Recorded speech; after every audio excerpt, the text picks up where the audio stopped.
Secretary Alejandro Mayorkas sounding the alarm on FEMA funding right after the devastation of Hurricane Helene. Listen. We are meeting the immediate needs with the money that we have. We are expecting another hurricane hitting. We do not have the funds. FEMA does not have the funds to make it through the season. This all comes as the Biden-Harris administration spent over $1 billion from a FEMA program on services for migrants. Attorney General of the great state of Florida, Ashley Moody, joins me now. AG Moody, why does the Biden-Harris administration always seem to help American taxpayers last? Good morning, Todd. Yeah, everyone should be waking up this morning outraged by that comment. This is not something that has just happened recently, and Florida's been warning about this since this administration took over. Mayorkas has come in like a virus and infected these what need to be healthy, strong, fundamental programs to ensure the stability and safety of Americans in times of disaster.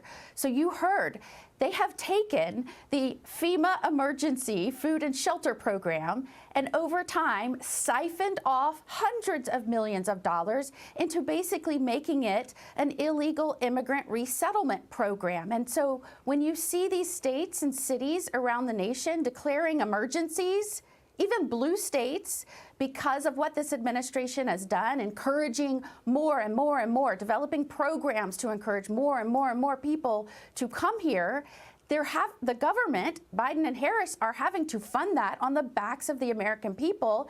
And now, right now, in Florida, North Carolina, Tennessee, Georgia, all of these states are hurting because of this truly natural disaster, not a Biden-Harris-made disaster.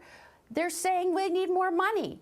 And of course they need more money because they've been laundering it from the true intended purpose of this fund that Congress set forth. Laws be damned. There's two things going on here. We just touched upon the main thing, this horrific prioritization of migrants over American taxpayers. But there's also something else here. What does this say about the Biden-Harris administration's ability to just lead? If they underfunded FEMA this much, and we are not even close to being in the heart of hurricane season, which in reality is August, September, October, and November, A.G. Moody. Look, this is what President Trump did so well while in office. He could get to a 30,000-foot level, look at the health of American agencies and programs, determine what the problems were, and enlist resources, talented individuals, and a strategy to put Americans and the safety and strength of this nation first.